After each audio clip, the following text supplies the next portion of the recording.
Hello guys, ito yung guide natin para sa mga new members natin. Halimbawa yung new member ninyo nakapag-recharge na, ganito yung makikita. Sa upper left, makikita nyo na high use lang. So, ang gagawin nyo lang dyan, itap nyo lang yung high username, lalabas na yung kompletong username niya.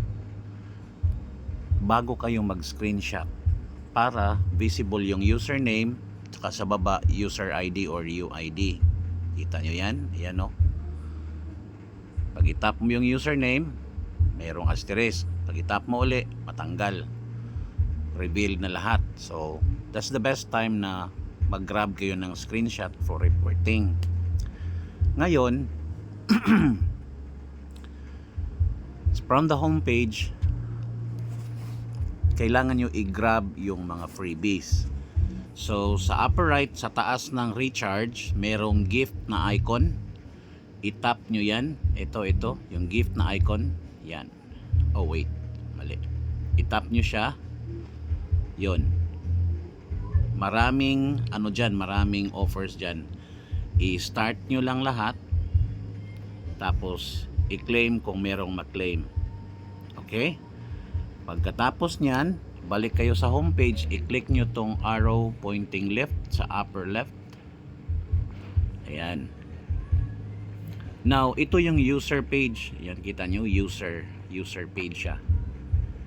Dito sa user page, meron pa rin tayong makukuha na 20 cubes for 12 hours trading.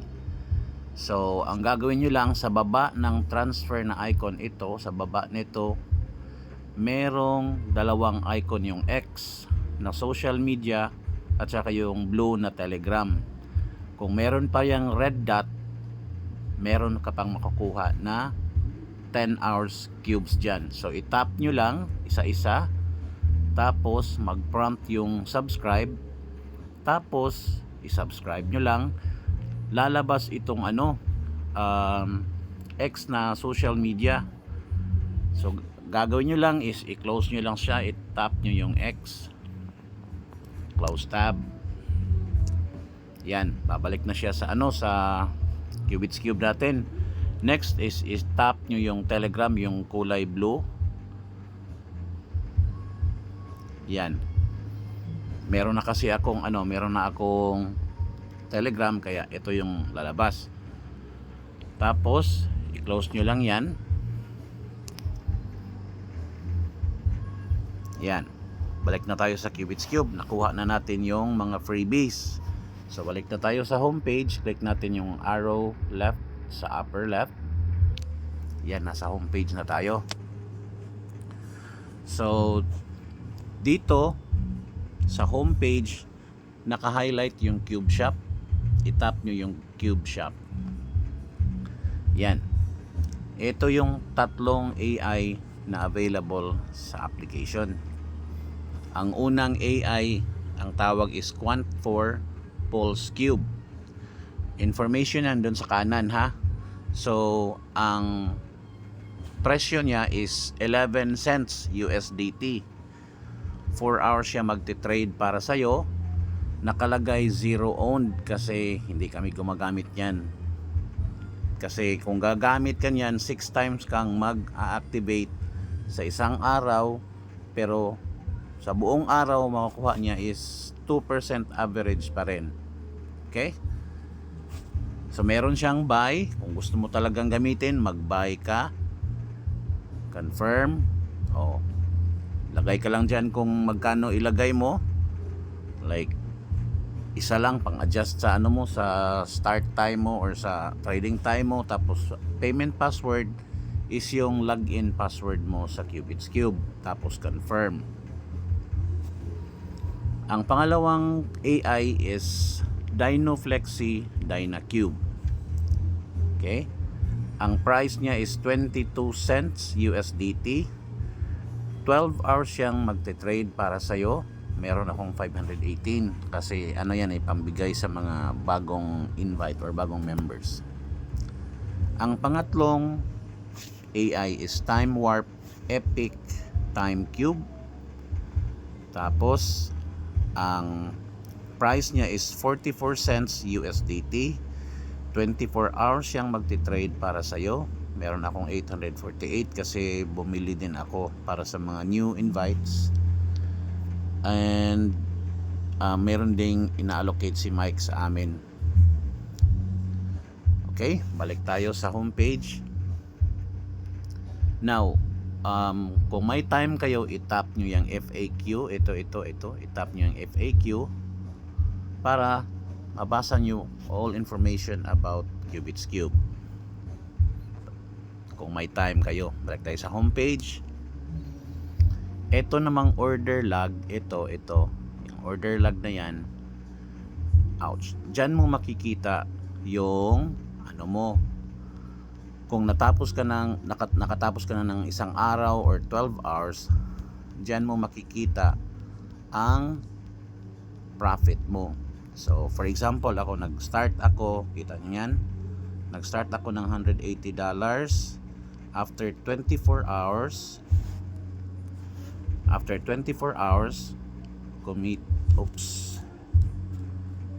sensya na ha.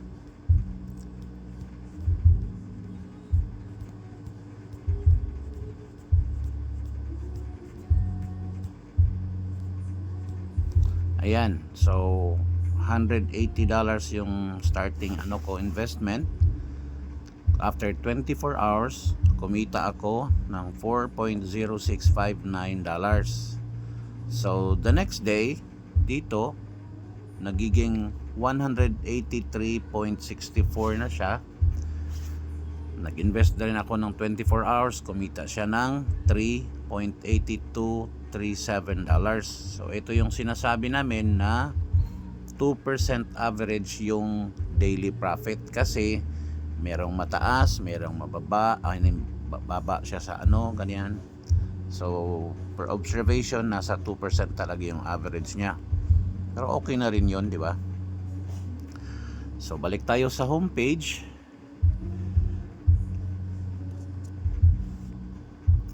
Ngayon, kung ready ka na, for example, yung balance mo is 41.26, which is below $100, ang kailangan mong gawin is i-activate ang trading AI na 12 hours kasi ang makakagamit lang ng 24 hours is yung investment na $100 and above. Okay? So to activate your AI, itap nyo lang tong Cube Shop. Yan, kita nyo yan. So again, ang balance ko is below 100. Ang magagamit ko lang na AI is itong si Dynoflex DynaCube. Yung tinatawag pala nating Cube, yan yung pambayad natin sa AI to invest our money. Okay? So since below 100 ako, itap ko itong use. Yan. So nandito na tayo sa Create Cube. Hindi ako professional trader, kaya dito lang talaga ako sa smart na option. Tapos ang gagawin mo lang, kung makikita mo input amount, andito yung puhunan ko, 41.26. Itatap ko lang yung all sa baba, yan meaning lahat ng pera ko ipa-invest ko sa AI. Yan. Tapos under server, itap ko lang yung please select the server. We strongly recommend server 1 ito. Pero kung gusto nyo rin, pwede kayong sa 2, pwede sa 3, pwede sa 4. Basta yung recommend namin is server 1. Okay, so itap natin yung server 1. Now, pagkatapos mong pumili ng server, kailangan mong mag-scroll up. Huwag kayong humawak dito sa item kasi mahaba yung code, matagal. Dapat dito kayo hahawak sa puti. Scroll up tayo. Ayan, merong create na button sa baba. Diba? Ayan. So, itap nyo lang siya. Hindi ko lang siya itap ha kasi meron akong running na trade ngayon. yung 46 na nakikita ninyo is commission ko. Pagkatapos mo niyang i-tap yung create, nakikita nyo yung status na red ang color, waiting. Hihintayin nyo lang na magiging running yon, tapos ang kulay is green. Usually hindi yan naabot ng 1 minute, 30 seconds to 45 seconds lang. Pagkatapos na makita nyo yung status na running, pwede na kayong bumalik sa homepage. Ito, kita nyo yan, meron na akong running homepage. I-tap nyo lang itong home, tapos log out kayo properly. So i-click nyo itong cube sa upper left, tap nyo, tapos dito yung log out, i-tap nyo yung log out. Yan, ganun lang siya. Okay, tapos pag may mga tanong kayo, i-chat nyo lang sa GC ninyo. Tulong-tulong tayo sa pagsagot. By the way, sa homepage pala, or itong sa login screen, makikita nyo yung dalawang document sa taas, document icon. Yan. So kung i-tap mo itong isa sa right, ito yung ano natin, yung registration sa New York.